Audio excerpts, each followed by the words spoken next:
So if you remember, inadapt natin yung word of the Lord for this year that sabi ng Panginoon, live your life freely and lightly. Sabi natin, freely and lightly. So, pwede po yon sa Panginoon in this, ang bigat, sister eh. Ang bigat ng pinagdadaanan. Well, pagkasama mo, Panginoon, it can be freely, it can be lightly. Why? Because sabi ng Panginoon, I have loved you with an everlasting love. Again, we adopted that noong may word of the Lord na natanggap si Pastor June na he mentioned specifically, he believes, it's for Pastor James. But syempre, sa tatay natin, so kasama tayong lahat doon. Amen? At mahaba yan, di ba? Yung you need not worry about anything. So we had this here. So let's pray. Father, we thank you once again. We are receiving from you today and I pray for everyone hearing my voice. Tanggapin mo to kapatid, hindi ko to sariling salita. Salita to ng Diyos at para ikaw ay mapagpala. In Jesus' name, amen. So remember, we are talking about rest. Sabi natin rest. Pahinga. Sino gusto ng rest? Yung sabi yung ano yun, napapagod na ako, kakapahinga, na alls. O kaya yung paano mapapagod yun. Pero merong gano'n, no? Naisip ko lang ngayon, hindi ikaw yun, SP, huwag ka mag-alala. yung madam, yung kagigising lang, pagod. Baka may ibang cause. Pero merong iba to, hindi ko sabihin pangalan, secret lang natin, PPM ko. Kagigising lang, sabi, tulog muna ako, kulang ako sa tulog para ikaw ba yun, Jong? Anyway, as for the Lord, God wants us to live a life of rest. Now again, we made it clear, ano ba yung rest? Ibig sabihin lang, worry-free life. Amen? Sabi mo sa katabi mo, huwag ka kasing nag-aalala. So, the last time, if you remember, I shared in August 3, when you rest, God works. Okay, nakita natin yan. Nung Jesus healed the man with, in the pool of Bethesda, 38 years na nakahiga, nakasumpong ng kapahingahan sapagkat dumating ang Panginoon. So, whenever you read in the Bible or naririnig po nyo na inuturo dito, whoever shares, na ginawa ng Panginoon sa kanila, pwede kang magkaroon ng pag-asa. Ako din, Lord. Amen? So that will give you hope. That's why we are asking for the testimonies para ma-encourage yung ating mga kapatiran na sasabihin mo, ay, si sister nakatanggap ng ganon. Ako na, sunod, Lord. Amen? You stay on the line. The line is moving. Sino dito may pinilahan ng mahaba na mahaba? Sino ditong sobrang haba yung napilahan mo na-experience mo na? Saan? Sino? Saan? Makaturo ka, Hana May. Sino pumila saan? Hindi, mali lang. Ano pinilahan mo, Hana May? Hindi ko alam sa'yo. Saan? Pagkain? Ay, ano ba? Hindi. This is an illustration. Sino dito naka-experience na ang haba ng pila? Yung kumuha ka ng number di ba tinatawag mo, anong number na number 20. Tapos yung hawak mo, JM, 80. O, di 60 na lang, di ba? Pero hindi ka umalis sa pila. Gumalaw ba yung pila? Nakarating ka ba? Tinawag ka ba? Tinawag ka rin. Tayo nga, nagtsatsaga tayo sa pila na yun eh. Why not wait on the Lord? There's new mercy. Anong tulakan dyan? There's new mercy every morning. Amen? Amen ba? There's joy in the morning. Narinig ko si Pastor JP Prince. Yan ang wag mong aalisin. Yung hope. Huwag mong aalis. Yan na lang ang LPs. Kasi ang hope naman na binibigay ng Bible, confident expectation of good. Hindi yan yung hope. Sana.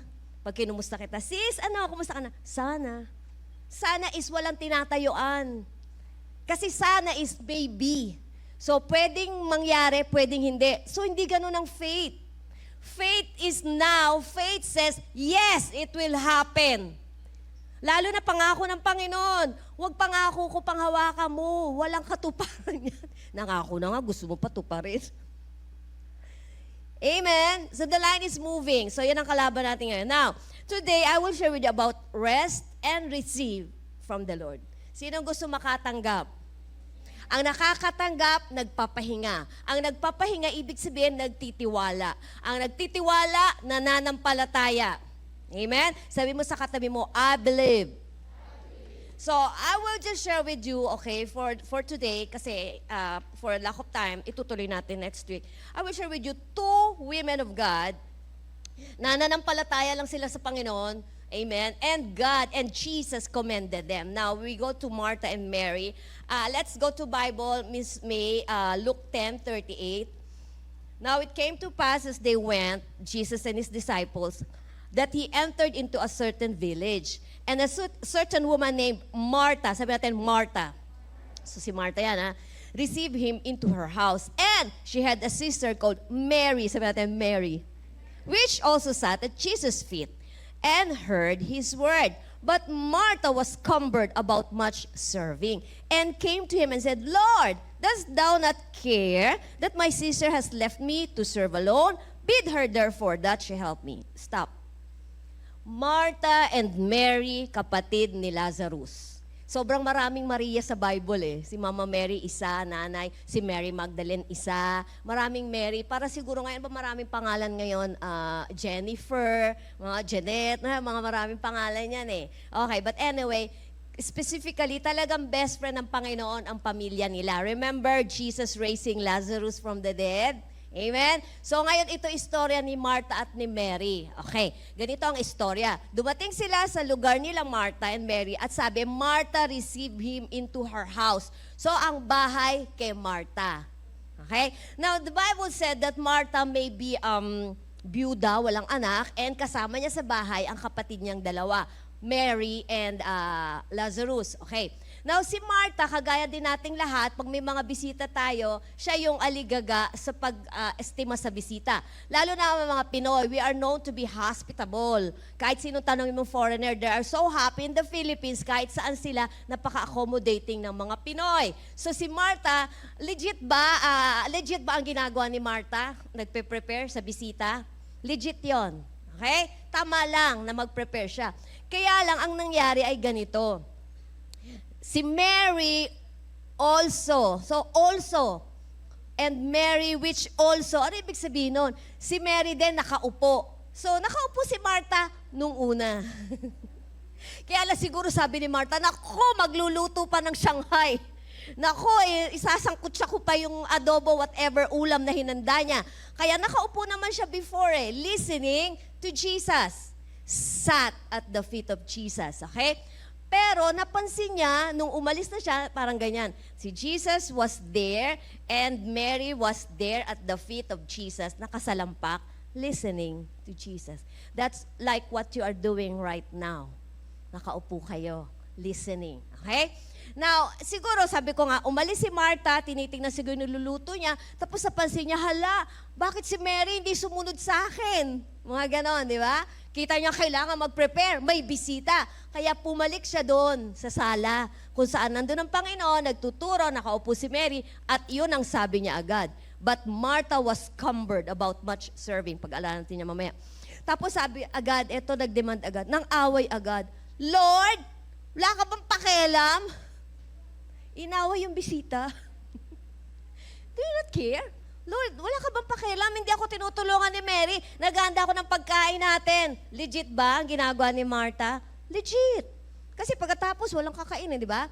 Pero, sinamahan niya ng pag-aalala. Bakit kan aligaga na pakainin si Jesus na gumawa ng miracle of feeding the 5,000 people? It's good. What Martha is doing is good. Kaya lang, may better. Sabi natin better. So tama ang ginagawa ni Martha, pero may mas magandang ginagawa si Mary. So sabi niya agad, Lord, don't you care that my sister, dalawa agad sinisi. Di ako tinutulungan. Sabi niya, di ba? Sabi mo nga, tulungan niya ako. Inutusan si Lord. Bid her therefore that she helped me. Tusa mo nga, ako lang, balagoong naman ako sa kusina, ang init-init na nga, whatever. So Martha was thinking, it was legit na reklamo. Sino dito mareklamo at you are thinking na legit naman yung pagrereklamo ko Di ba may gano'n? Tama lang, dapat lang ako magreklamo. Yung mga gano'n natin, di ba? No? Dapat lang magreklamo ako, mali. Sino dito nang away ka na sa fast food? Muna taas kamay mo. Kasi ang tagal-tagal, ginawa ko na Kasi sabi 15 minutes. Di ba pag sinabi ng 15 minutes, allowance na lang yon, dapat 10. 25 na, wala pa. Di ba talaga nag-oras si sister? Kasi nagbigay ka ng oras eh. Hindi naman ako nang away. Nagbabait na tayo, sister. But anyway. Okay, now, sabi niya, don't you care? Hello. Wala bang pakialam ang Panginoon sa'yo? I mean, hindi maganda yung termino. Hindi pakialam kasi para pakialam yun. I mean, do you believe God doesn't care for you? No, He cares. He cares for you. Si Margil pala yun. He cares for you. Amen? Kung walang pakialam ang Panginoon, naalala nyo, I think, sino ba nag-share about the feeding of the 5,000? I think it's GDT, dinaanan ni Pastor Jun na. Ang sabi ng, naalala nyo, nung sinabi ni Philip, Panginoon, Master, pauwiin mo na kasi nag-session ng Panginoon, right, at the mount. Sabi, pauwiin mo na sila kasi late na para bumili sila ng pagkain nila on the way. And do you know what Jesus answered Philip? Sabi niya, pakainin niyo sila. Sabi ni Philip, paano sila papa? Kaya doon nag-reason out, naalala niyo yung feeding of 5,000. Kaya doon nag-reason out si Philip ng, kahit na gano'ng pera pa, kahit gano'ng sa dami na to, kahit sinong fast food, hindi ang masusuplayan 5,000. Sabi nga, kung kasama ang asawa at may isang anak, times 3, 15,000. Okay? But anyway, so Jesus, sabi ng Panginoon, meron ditong bata, di ba? Meron siyang 5 tinapay. Eto tayo. 2 isda, 2 tinapay, 5 isda. Whatever, Brother Hector. Pero sabi ng Panginoon, hindi siya, ang nagsabi, I think it was Peter, but paano naman to kakasya? Ayan, so I think this is the word for you today. When you have something in your hand at kulang, huwag ka na magreklamo na kulang. Mag-thank you ka na lang. Because thanksgiving multiplies it. Di ba Jesus, when it was put on the hand of Jesus, He just thanked God and then it was multiplied. Okay, going back. So nagre-reklamo si Mary. Okay, now, the PowerPoint shows, I underlined, Luke 10:41-42. And Jesus answered and said unto her, Martha, Martha. 2 beses. Pag tinawag ka, Alma, Alma, Malu, Malu. It means something. Abraham, Abraham. Hindi nagme-mema lang si Lord.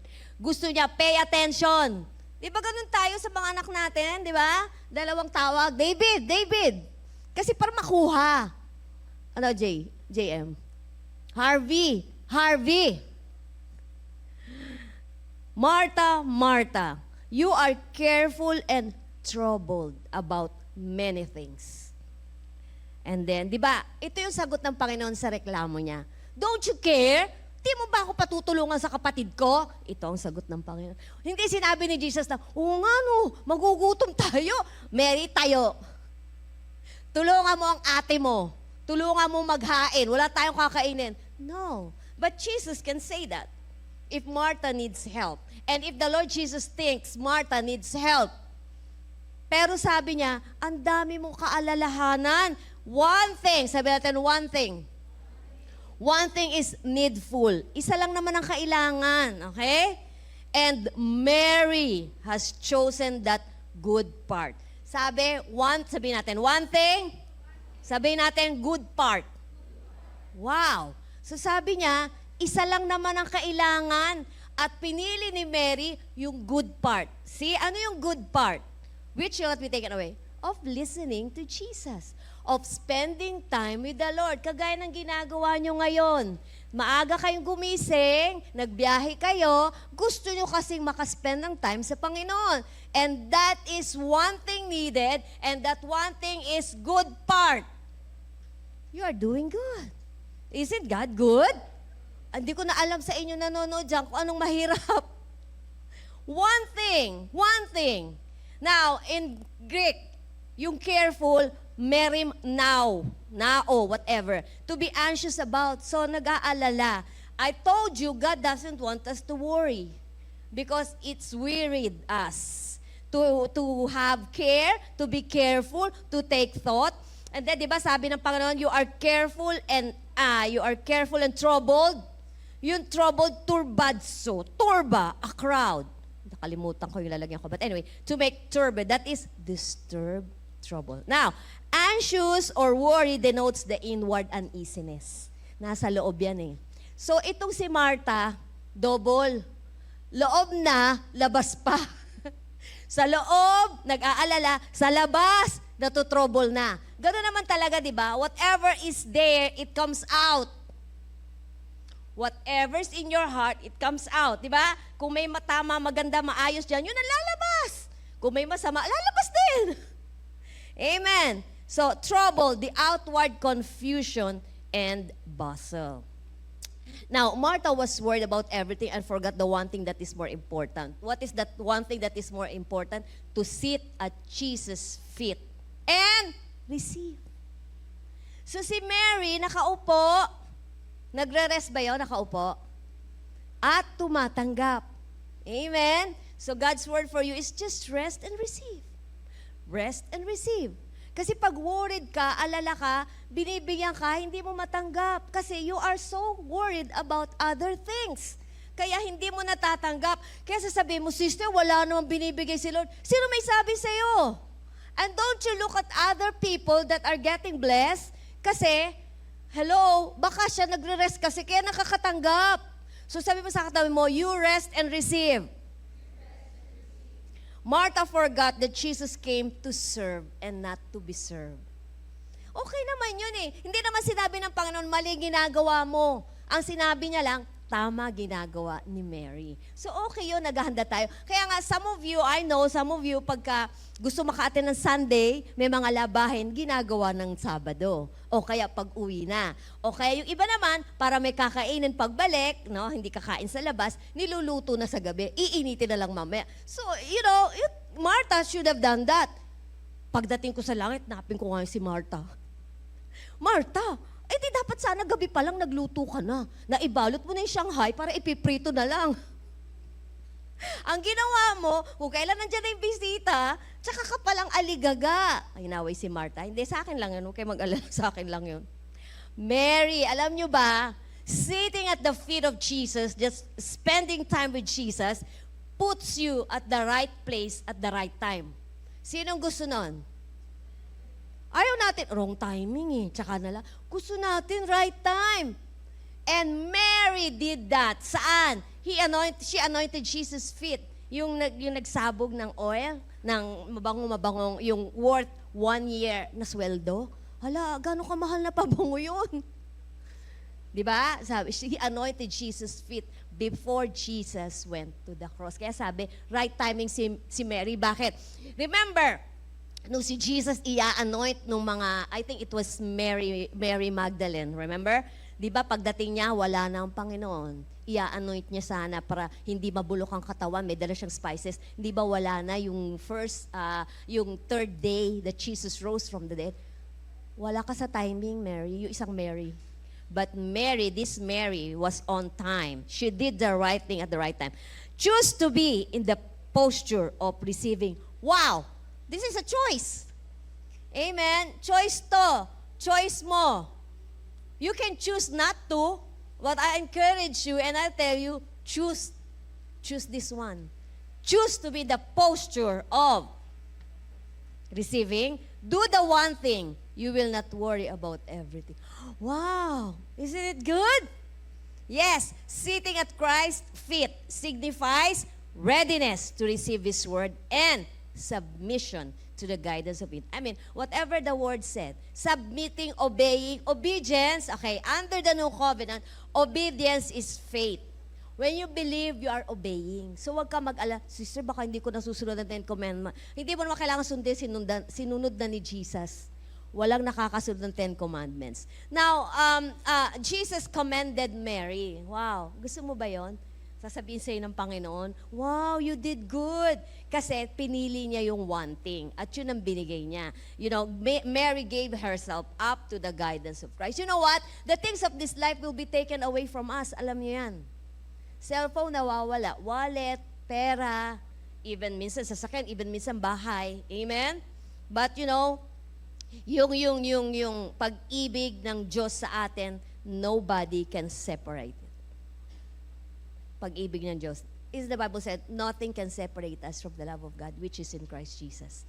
Hindi nawawala ang pag-ibig ng Diyos sa'yo. You do good, you do bad, you are loved. Isn't God good? Wow. So let us be mindful of one thing. Now, in TPT, okay, in TPT, is it there? It's there, Miss May. The Lord answered her, Martha, my beloved Martha. Each and every time na magkakaroon ka ng chance na mag-worry, isipin mo lang to. Sinasabihan ka, Elena, my beloved Elena. Wow. Di ba? You know, Grace talaga. My beloved Grace, grasyang-grasya, punong-puno. Nandiyan na si Joanne. Yay! Joanne! My beloved Joanne. Hindi ka late, okay. Martha, my beloved Martha, why are you upset and troubled, pulled away by all these many distractions? Are they really that important? Martha, anong pinagkakaabalahan mo? Anong what you call this? Alala. Tama? Anong pinag-aalala mo? Hindi naman ganun kahalaga yung bagay na yan, di ba? Sabi lang, really that important. Kasi it can wait. It can wait. Right? Kayo pag Sunday, kayo mga first service, nakakapag-lunch pa kayo on time. Right? Pero yung mga nasa second service, tama, Elena, minsan, no? Our lunch can wait. Right? Because natatapos po, pag medyo, the most, one. Wala naman lumagpas ng one, baka tumayo na silang lahat. For the second service people, di ba? They can stay, they can wait. Because ako, ito sa akin lang naman to, okay? Pag Sunday, lunch can wait. Pero ako, ito ginagawa ko. Kanina, breakfast, nag-rice eh. Siguro hindi lang pinansin ni Pastor Nakta, mas marami yung rice kong konti. Kasi nga, nagpupondo ako because hindi ako kumakain agad pag Sunday. Amen? Pero totoo yun, I don't feel gutom. But anyway, it can wait. There are things that can wait kukumpara mo sa pakikinig ng salita ng Diyos. Amen, amen. No, we are talking about priorities. Priority ko to, sister eh. Hanap buhay ko to. Hindi ako kikita. O di ikaw na, kita mo na lahat. Ano nakita mo? Totoo yan. We have business people here. Sunday is, di ba, malaki kita ng Sunday, but you chose to be here. You know, you prioritize. Alam nyo priority nyo. Yun lang naman po eh. You should know your priority. Minsan nagkakaroon ng problema dyan. In a relationship, hindi niya ako priority. Mas gusto niya mag-basketball kaysa puntahan ako. Mas gusto niya, ay may ganon. Ano yung Rosel? Oo, kita talaga. Okay, hindi nila alam kung sino yun. Okay. Verse 42, TPT. Mary has discovered the one thing most important by choosing to sit at my feet. The Lord Jesus speaking. She is undistracted, and I won't take this privilege from her. Anong privilege sa Tagalog? Pribilehiyo, tinagalog mo lang yun. Sino yun? Ikaw, Jake, ha? Privilege. Mas magandang Tagalog. Privilege. Kasi mga Inglesera talaga mga Pinoy, eh, no? Mas madali tayo makaintindi ng English, di ba, Tan? Privilege. Privilege. Karapatan. Karapatan. Mayroon pang mas magandang word, Jake. Karapatan. Ikaw ba yung sumisigaw dyan? What? Shout it out. Privilege. Di ba, ayan. SM, madam, di ba? Di ba merong line for privilege card? Minsan, ano yun pa ako? Kasi may specific line for senior at sa mga SMAC. Advantage pala, advantage card. So, pag blue yung card mo, di ka pwede doon. Gray yung sa amin. Suki. Kaya minsan, pag nakapila ka na doon, sasabihin nung, ang tawag doon sa bagger, privilege card, ma'am? Sabi sa akin, gusto ko, nakikita mo to? Hawak ko na nga, di ba? Yung iba, sorry sa kala, meron po kayong advantage card? Sabi, blue yung hawak. Ay, doon po kayo pumila. Buti hindi sila naaaway. Pero napansin ko yan, Jason, nung nandito ako sa BPI dito, nagko-transact ako dyan, bago mag-pandemics, di ba, sabi ko sobrang tagal. Tapos makita ko si ate, biglang pumapasok, diretso dun sa, ano tawag doon? Client? Preferred. sa pakiramdam ko, ay, hindi ako client. Talaga, ano meron sila na wala ako? 30 minutes na ako dito, di pa ako tinatawag. Kwento ko lang. Pwede magkwento? Ito nangyari. Hindi sa BPI. Ano natin si BPI? The church account is in Union Bank. Andyan lang naman sa kanto. Now, ako lola mo, kasi feeling ko, kailangan ko bang mag-ayos? So, pag pumupunta ako doon, last year lang, nagbago na ako eh. Pag pumupunta ako doon, naka-short lang ako, hindi naman shorts, yung parang mamimili ka lang. Wala akong alahas, madam. Hindi ako nagme-makeup, nakamas lang ako. Napansin ko, pinapipila ako sa labas ng gwardya. Pagpila sa loob. So sabi ko, ayokong pumila, ang init-init, number 1. Number 2, may account naman kami dito. Alam mo yon, gano'n, ano? What did I do? So dressing up matters. Dressing up matters. So, sumunod na punta ko, magbibis ako na, hindi naman ganito kagandahan. At least lang, alam mo yon, and I put on my relo, and and then I put some kilay. Ang layo ko pa lang, pinagbubuksan na ako ng pinto. So, loob ko, matuto kayo, kikilalanin nyo kung sino.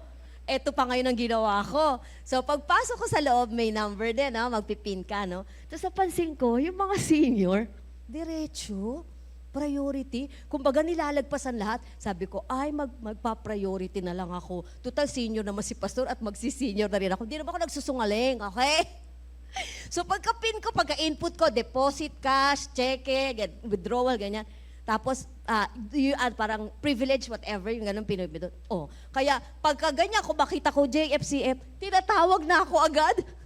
Hindi pa ako nauupo para antayin. Kaya minsan sabi ni pastor, Monday ngayon, maraming tao, baka matagal ka sa bangko. Sabi niya, hindi darling, priority na ako. Kahit gano'n sila karami doon, kaya ang tagal na nila nakaupo doon, buti hindi sila nagre-reklamo. Pero ganun talaga senior, perks of a senior. Priority, yung mga may pregnant and disabled. Okay? So going back, napunta tayo dyan. Privilege, hindi tayo lumayo, Jake, So, Jesus is telling Martha that Mary, it is a privilege. Sabi natin, privilege. Sige na nga, basta nagkaka-agree tayo kung ano yung privilege, pribilehiyo, benepisyo, tama, pwede, karapatan. Tama lang ang ginawa ni Mary, Martha. Pribilehiyo niya yon, di ko aalisin sa kanya yon. Kaya hanggang ngayon hindi na alam ni Mary, pinag-uusapan pa natin siya. Wow! Isn't God good? So God is telling you today, you are giving time to Him, you are spending time sitting there resting, so go, receive from the Lord today. Anong kailangan mo? Receive. Receive. Sabi mo, I receive. Amen. So, yung twice na pagtawag to call her attention. Hindi siya kinorek ni Jesus na mali yung ginagawa niya. Serve ka ng serve, luto ka ng luto. Hindi nagbanggit ang Panginoon doon. So, hindi ibig sabihin na hindi importante yon. Kaya lang, choosing between what is more important, yun ang kinoment ng Panginoon. Mary had chosen the one thing, the good part that will not be taken away from her. Amen? Yes, the words that you are hearing, it will not be taken away from you. In Jesus' name, you can serve without worry. You can give without trouble. Isn't God good? Okay, so si Mary yon. Dito tayo pumunta. My super favorite, Ruth. Ruth and Boaz. Again, I nag-share ako along this line 2012. Sobra ako na-bless sapagkat I think 3 Sundays nating tinake up because it was 4 chapters. There were 4 chapters only. Basahin mo, madali mo yung matatapos. You know why? Because Boaz is a picture of the Lord Jesus and Ruth is a picture of the church. Tayo. It's a love affair. At the good news about this, the good thing about this is hindi parable ang Ruth and Boaz. Talagang nangyari yan, historically, and FYI ko kayo, Ruth and Boaz, nung silang naging mag-asawa, ang nanay pala ni Boaz is Salmon and Rahab. Salmon, sarap yun. Ang anak si Boaz. Boaz and Ruth, ang anak si Obed. Right? Obed. Obed, Jesse. Jesse, David. See? Nasa linya pa. So, importante si Ruth. Ruth, okay. Now, ito naman, I told you that, rest and receive. So, kanina, Mary, rest, sat at the feet of Jesus. Ngayon naman, si Ruth. Okay, tingnan natin ha. Now, I will just give you a background before you flash the scripture. Alam natin ang story, or let me remind you, okay? Si Ruth po ay isang Moabite. So, hindi siya Jew. So, parang tayo, Pinay or anuman, basta hindi siya Jew. Si Ruth ay hindi Jew. Ngayon, si Naomi at si Elimelech, mag-asawang Jewish, nagpunta sa bayan ng Moab kasi nagkaroon ng famine dun sa Israel at the time. So nagpunta sila ng Moab kasama ang dalawang anak nila, si Chilion and Malon. Huwag niyo ipapangalan sa mga anak niya yan. Yung isa, Chilion, ibig sabihin yata, kahinaan. Yung isa naman, failure. Ano ba naman itong mga nanay na to? Nagpangalan kayo ng ganyan. At nag-asawa yung mga anak nila, si Ruth at si Orpah. Okay. So it so happened, while they're 10 years in Moab, namatay ang tatay, si Elimelech. Okay. Namatay din yung mga asawa, yung Chilion and Malon. Natira dalawang manugang na babae, Ruth and Orpah. And then Naomi learned na wala ng famine sa Israel, pwede na silang bumalik. Kaya sabi ni Naomi, o sige na, bumalik na kayo sa mga magulang nyo, sa pamilya nyo, at ako'y babalik na sa aking lugar. Now, we know the story, si Orpah kissed the mother-in-law goodbye, but Ruth did not. I do not know kung ganun tayo sa mga mother-in-law natin. Hello, nanay, turning 93 in October. Wow! No, Joanne, no? Sino kaya magsasabi sa'yo, hipag, manugang, dito lang ako, nanay. Sabi ni Ruth, hindi ako aalis, sasamahan kita. Your people will be my people, your God will be my God. Wow! When Ruth said that, God took notice. Alam mo ba lahat ng sinasabi mo? In faith, God takes notes. God heard Ruth. Sino kayo magsasabi nun, no? No? Hindi kita iiwan, nanay. Sinabi pa nga ni, basahin niyo, we'll lacking time, in Ruth chapter 1. Sabi ni Naomi, aba Ruth, ano kala mo, mag-asawa man ako, mag-aanak pa ba ako at mapapangasawa mo ulit? Sinabi niya yan doon sa dalawa, Ruth and Orpah. Pero sabi ni Ruth, but it was not Ruth's na mag-anak ka uli, mapangasawa ko. Hindi. Gusto lang ni Ruth samahan ng biyanan. Why? Because Ruth has a purpose. Hindi pa niya alam at the time. Maybe Ruth was thinking, ba't nga ba ako sasama? Hindi naman ako taga-Israel. Moabites ako. But you know, I think wala na siyang family na babalikan. And she treats Naomi, biyanang babae, as her family. Isn't that good? So we know the story. Sumama siya pagbalik sa Israel. Kaya lang pagbalik nila sa Israel, nawala na yung mga, sobrang mahirap na sila, nawala na yung mga properties nila, hindi ko alam, baka nakitira. So kailangan nila ng kinsman redeemer. Kailangan nila magsasalba sa sitwasyon nila. Okay? And itong nangyari sa kanilang love story. We know the story. Sabi ni Ruth, see, it matters what you are saying. Sabi mo sa katabi mo, be careful what you say. Because what you say happens to you. So, kung anong gusto mo mangyari sa buhay mo, yun ang sabihin mo. Now, don't tell me, sasabihin ko lang, sister, mangyayari. Say it in faith. Because pagdating nila sa Israel, sabi ni Ruth, napakasipag na bata at sobrang loving, sobrang blessed. We have roots in Jesus' name. In the future, madam, pwede?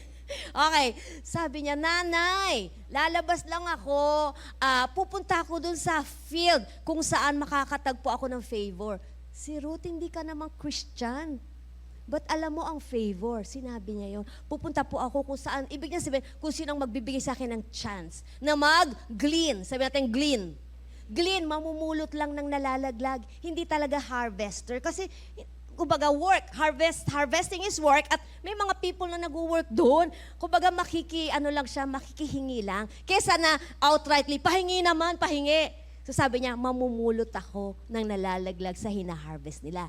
And we know the story. It so happened, but I believe it was appointed timing. You know, this is very good. Ngayon ko lang naisip. Si Ruth napunta sa tamang lugar sa tamang oras. Why? She made the decision to make Naomi's God her God. So it's like, receiving God. Ano to? Non-Jew. Hindi Israelita, pero she believes in the God of Naomi. Maybe naman siguro kayo mga biyanan, di ba? Christian, you are sharing it with your non-Christian, kung hindi man, na mga family. Either manugang, babae o lalaki. That's why, di ba bakit nagka-interest si Ruth sa God ni Naomi? Amen?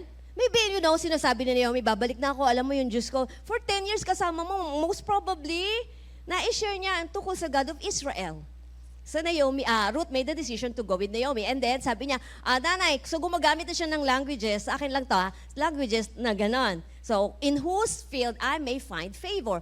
And it's sabi ng Bible, it so happened. But actually, she was led there to the field of Boaz. Binata si Boaz, ha? Kaya lang, I think he's in his 40s. So, how about, si Ruth, itong nangyari sa kanya, hindi. Mamaya na, sige, excited si ate. Okay. So, ang nangyari, siguro maganda si Ruth. Kagaya lang natin yan. Kasi nung pagdating ni Boaz, nakita niya merong nagiglean, may nagpupulot-pulot. Sabi niya, sino yung magandang bata na yon? Hindi naman bata. I was thinking, siguro Ruth maybe 10 years niyang napangasawa bago namatay yung 20, 30 yan. Mga hasta 30 siguro si Ruth. And Boaz 40, so 10 years. So sabi niya, sino yung babae na yun na namumulot-mulot doon? So sinabi nila, si Ruth po iyan. Yan po ay byuda na ng anak ni Naomi at sabi niya, magiglin siya, pupulot lang siya para may makain silang mag-ina, magbiyanan. Ano sabi ni Boaz? Sobrang blessed ako doon. Pwede ba sadyain nyo na may nalalaglag para may mapulot ng marami ang magandang yan? Wow! Isn't God good? Gusto ni Lord sadyain ang pagpapala sa iyo para pupulutin mo na lang. Ala, tamad-tamad na tayo masyado noon. Di ba pwedeng deliver na lang? Di ba pwede palala mo? Shopee, Aika Reyes. Oh. O sige na nga, dalawa naman yan eh. James Timothy. Kasi minsan James Reyes, si pastor lang yun. Pero pag sabi, James Timothy, papakinggan pa. Kay daddy ba yun? Kay daddy, kunin mo. James Timothy, ako kukuha, ako bababa. Nagreklamo. It's so blessings. Pero mo sabihin ni Boaz, remember, Boaz is our heavenly Boaz is the Lord Jesus. How about the Lord saying, pag pupunta ka sa isang place or whatever, dagdagan mo pa yan para sa Kanya. Di ba, have you experienced that? Halimbawa, when you go to a place, bibili ka, tapos yung dagdagan dami, favor yun.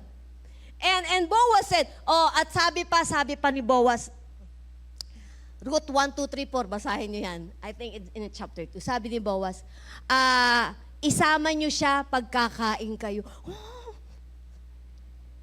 Nakakuha agad ng pabor, nagandahan si kuya eh. Nagka-interest naman siya. Love affair to. Love affair. Okay. This is our love affair with the Lord. Remember, we are the bride. Jesus is our groom. So love affair natin to sa Panginoon. Sabi ni Boaz, pagkakain kayo, tawagin niyo si Ruth, ha? At kung anong iniinom niyo, yun din iinumin niya. Kumbaga, stranger, total stranger. And hindi pa naman napapansin ni Ruth yun na nagpapakyut na pala si Boaz sa kanya. But anyway, nung umuwi si Ruth, sinabi niya sa nanay niya, ito yung na-harvest ko. Tapos pala, yung palang field na yon, pag-aari ni Boaz. Sabi ni Naomi, ay, kamag-anak ko pala yan si Boaz. Pwede siyang maging kinsman, redeemer. Ano ibig sabihin? Pwede siyang magsalba sa atin. Pwede siyang mag-save sa sitwasyon natin. Pwede mo siyang mapangasawa. Nag-matchmaker ang lola. Pwede. Pwede. Di ba minsan mga nanay ganon? Ano, ginawa ba yun, Giselle? When yung minsan yun, totoo naman yun, nanay, in all our, the nanay heart, Grace, di ba? If we know somebody that fits our children, like, yung una muna kilala yung girl, halimbawa for Timothy, or una muna kilala yung boy for Aika, di ba? Di ba ikaw na magmamatch, mga ganon? Maganda siya, okay siya, kaya lang depende pa rin sa anak mo kung tatanggapin. But in anyway, si Ruth sobrang masunuring bata, number 1. Number 2, because sobrang niyang love si Naomi, at she believes hindi siya ipapahamak ni biyanang Naomi. Okay, so ito na nangyari. Okay, do you get the story? Sige, para kukunin ko lang yung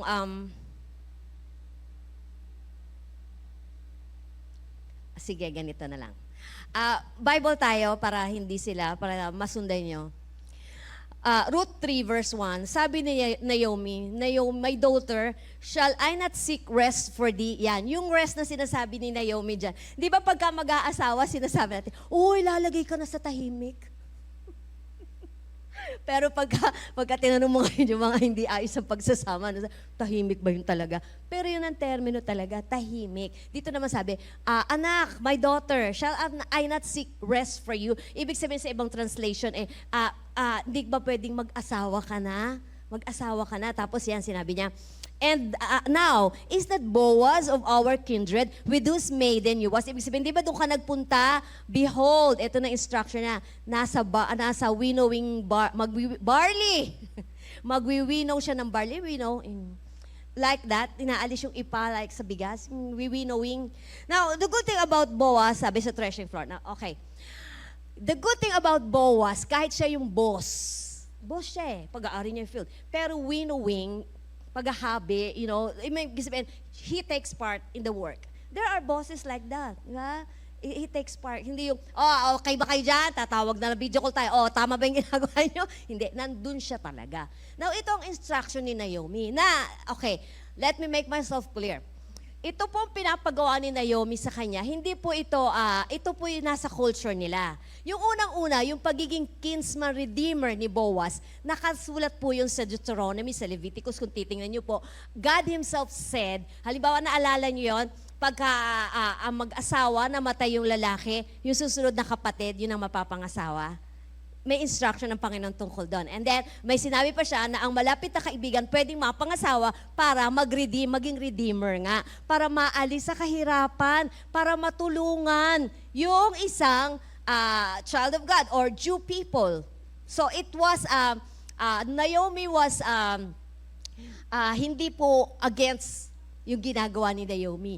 And then, yung pinagawa pa ni Naomi lalo, hindi po natin culture yon, and I just don't know kung yun pa rin ang ginagawa ngayon sa Israel. Pero during that time, you have to understand, okay, gawin yon. So sabi ni Naomi, ayan, mamayang gabi, nasa threshing, kasi alam na ni Naomi, ito ang gagawin ni Ruth, parang mag-aano siya, the proposal.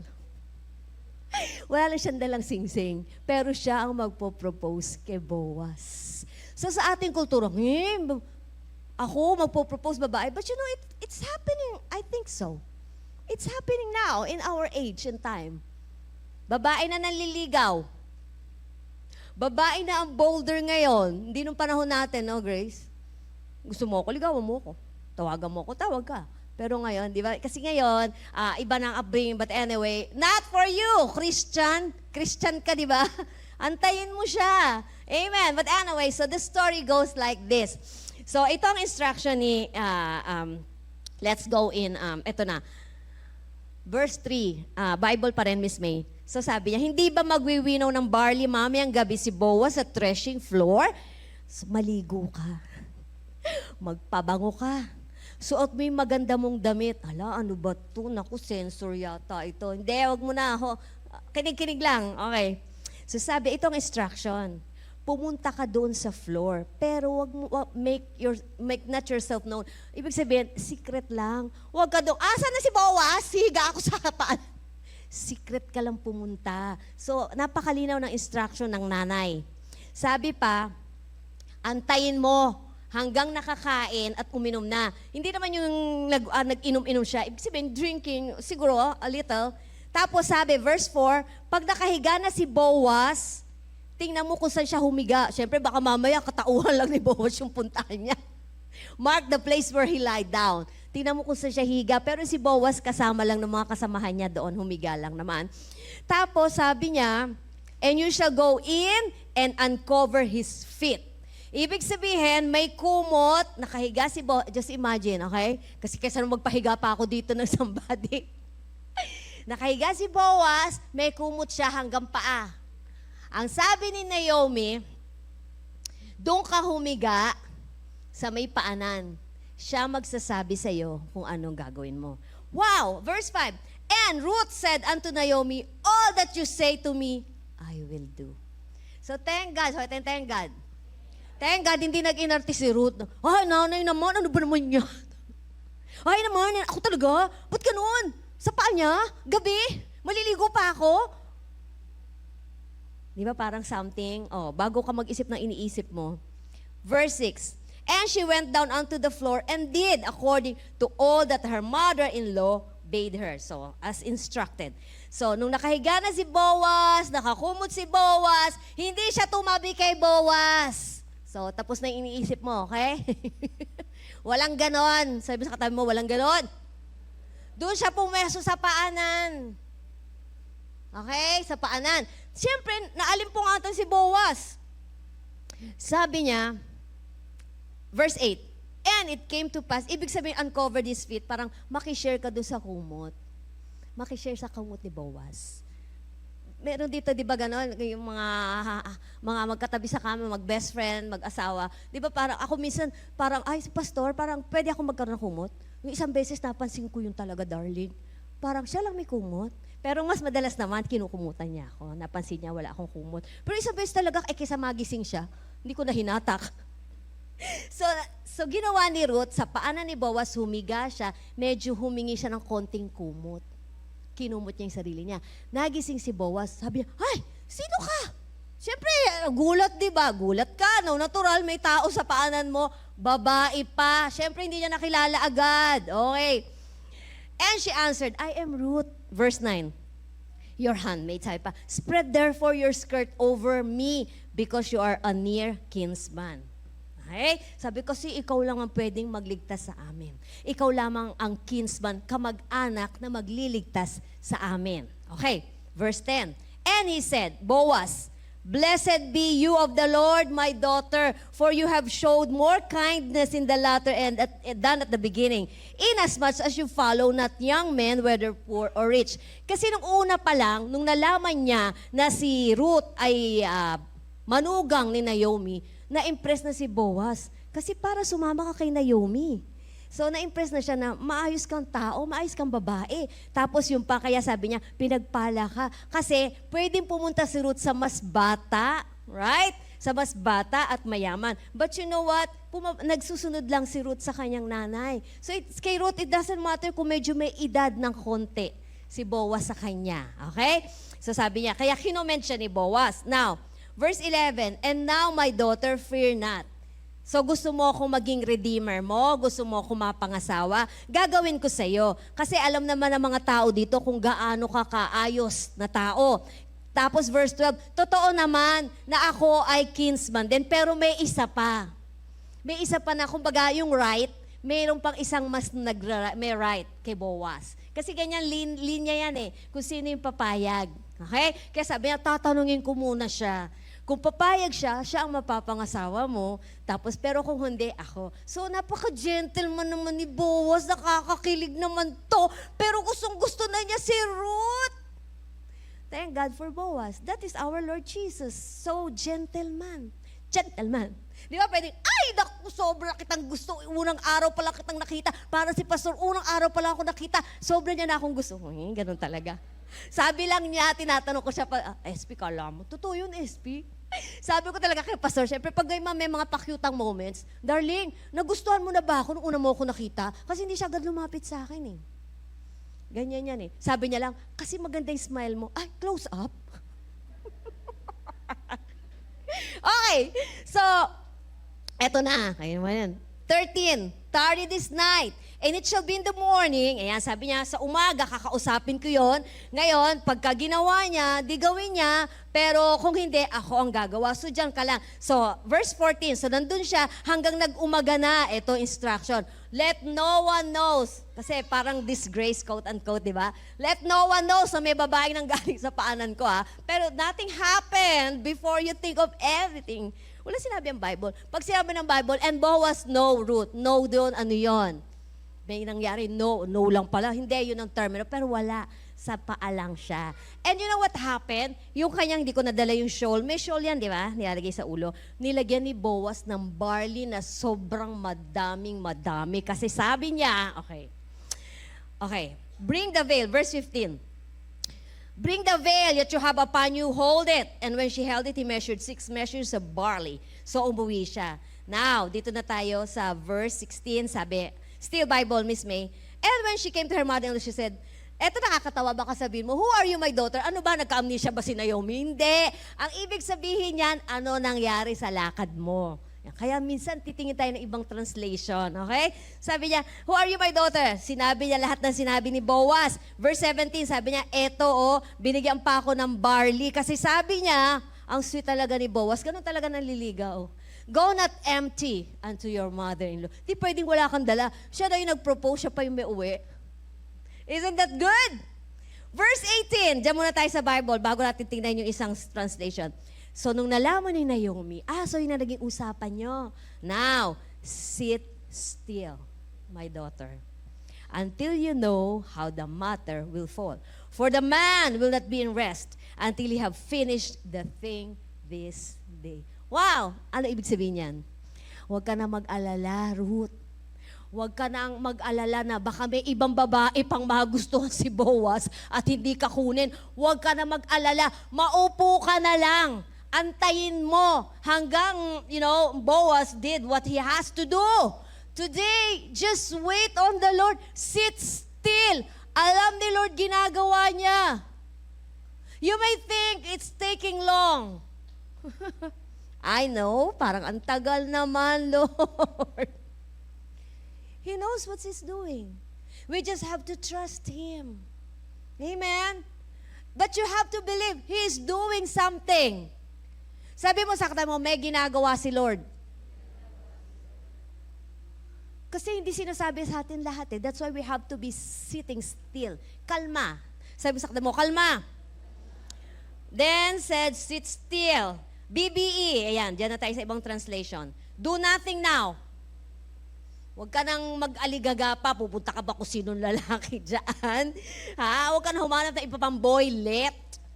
Do nothing now, my daughter, till you see. You will see what will come of this waiting of yours. Sino dito may inaantay sa Panginoon? Sit still. You will see. You will see.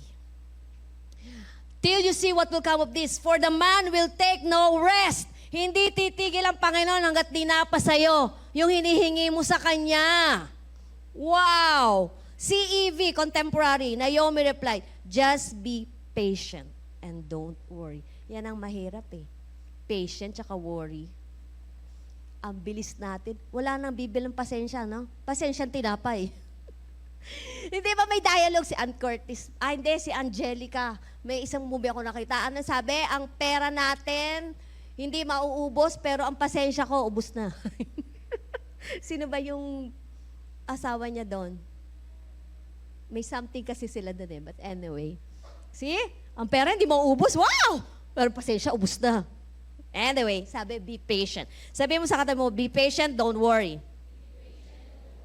about what will happen. Why? Because He won't rest until everything is settled today. DRB, Dewey Rames, and Naomi said, wait, my daughter, chill ka lang, till we see what end the thing will have, for the man will not rest until he have accomplished what he said. Now, anong sinasabi sa atin dito?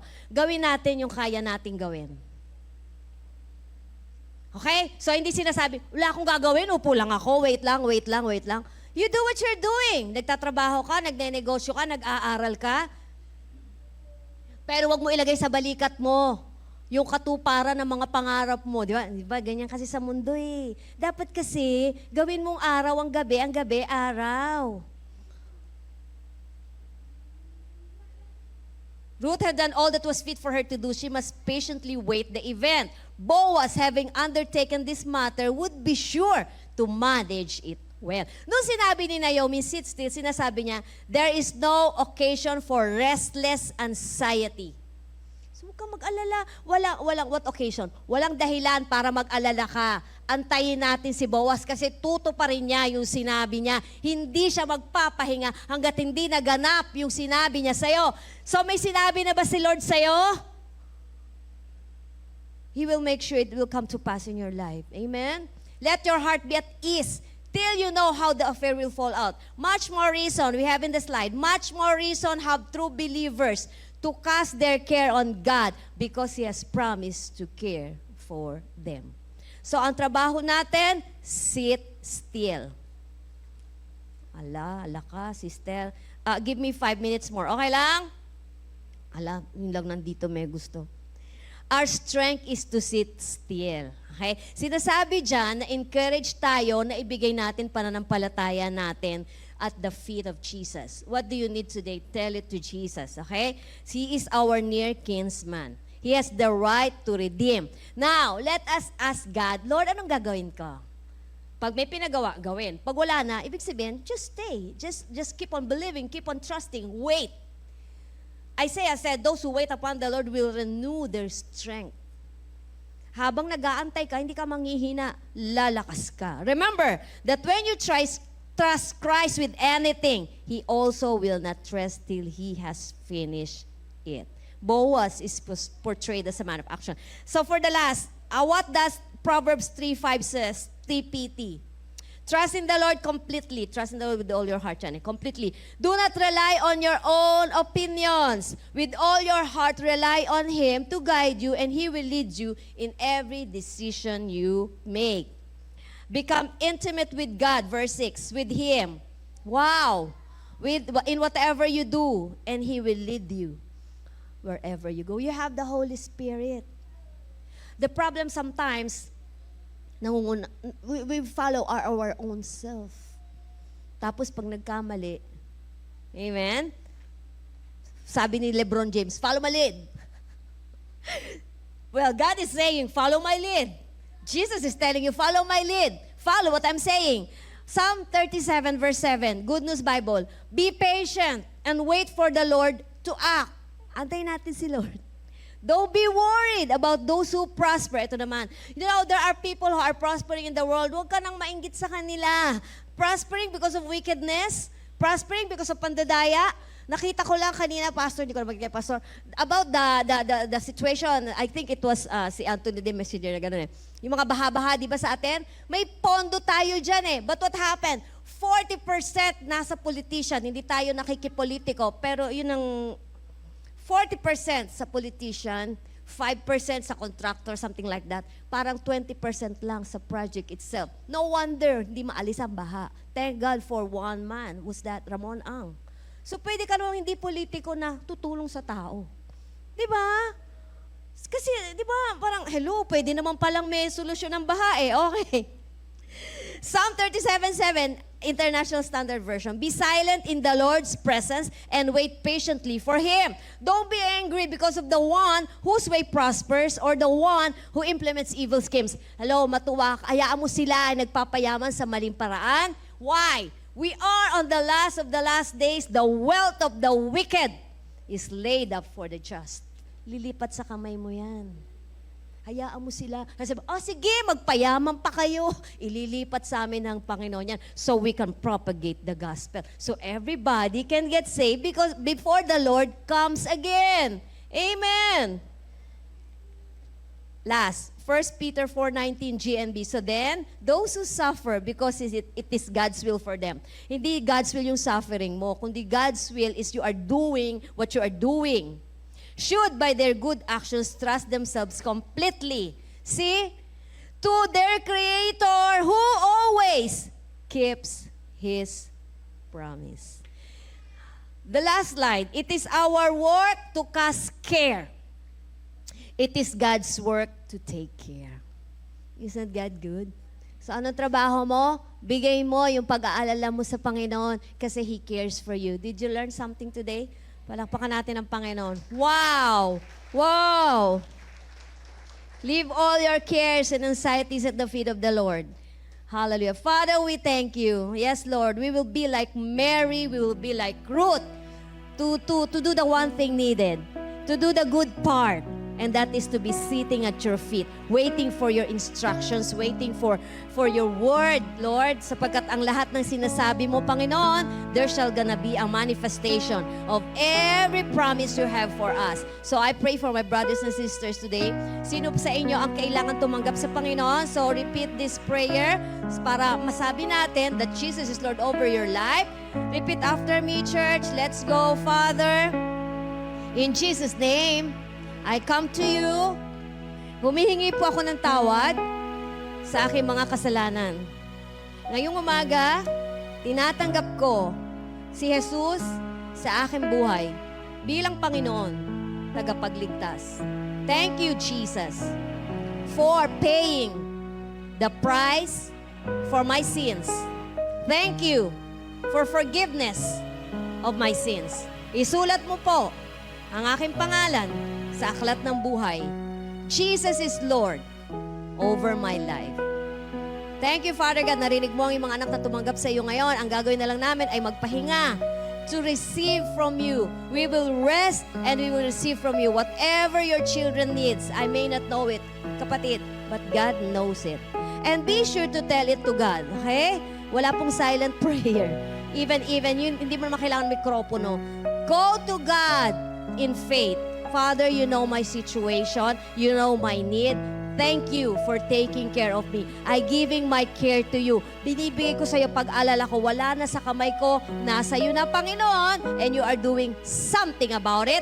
And you will not rest until na matupad yung kasagutan sa ibinigay ko sa iyong concern. So, nothing concerns me now. So, when the devil tells you, anong gagawin mo sa ganito, sabihin mo, go to Jesus. Jesus knows what to do in my situation. Father, we thank you. In the mighty name of Jesus, everybody say, Amen, Amen, Shalom, Shalom. I'll see you all next Sunday.